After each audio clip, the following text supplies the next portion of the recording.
पोटाचे डॉक्टर व्हा. पोटाचे आजार भविष्यात खूप वाढणार आहेत 10-15 वर्षामध्ये.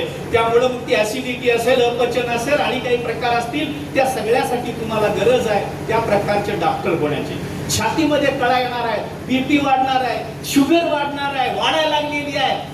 पूर्वी कुठल्या तर 100 घरात एक घरात फक्त शुगरचा पेशंट असायचा. आता एकेका घरात 2-2, 3-3 पेशंट व्हायला लागले ते. म्हातारपणी शुगर व्हायची, आता पोरांना सुद्धा शुगर व्हायला लागलेली आहे. कुठने एवढा साखरी आला आणि कुठने ह्याच्या अंगात गेला काय कळायला मार्ग नाही. पण लक्षात ठेवा, शुगरवर प्रयोगमध्ये हे करणारी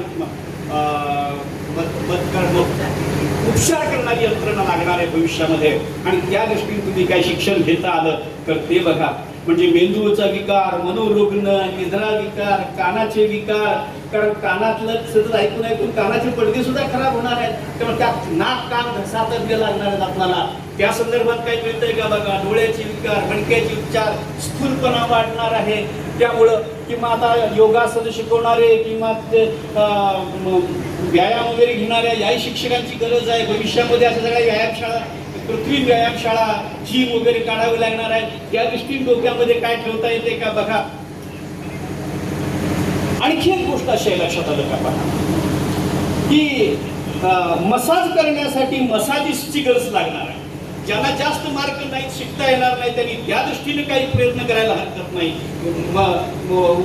वजन वाढवणं, वजन कमी करणं, म्हणजे 1 ना 2 असे असंख्य प्रॉब्लेम आम्ही निर्माण केलेले आहेत. आणि हे आम्ही निर्माण आता करायला लागलोय, त्याच्यावर उपचार करण्यासंदर्भात आपल्याला भविष्यात जागे व्हावं लागणार.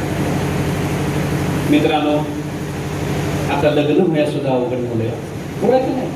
30 वर्ष झाली पोरापोरीचे लग्न बिघडतात. शिकून काय करायचं, नोकरी नाही, नोकरी नसली.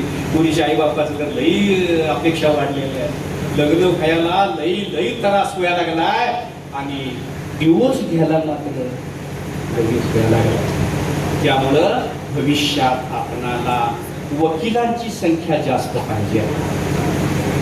ह्यांचे सगळे डिवोर्ससाठी केसेस लढवायला लागतील ना. तुम्ही दोघं नवरा बायको वकील आहेसा, मला बरं वाटलं. काय आमची बी केस कदाचित आणि तर तुम्ही घ्या, पण वकीलही देणार नाही. लक्षात आलं का? वकील व्हा वकील, वेगळ्या प्रकारे डॉक्टर व्हा डॉक्टर.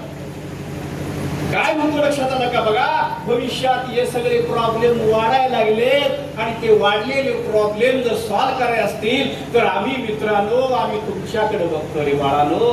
उद्या तुम्ही डॉक्टर होणार, तुम्ही उद्या मोठे वकील होणार, इंजिनियर होणार आणि आम्हाला उपचार करणार. जिल्हा परिषद शाळा तर सरकार बंदच करायला लागलं या.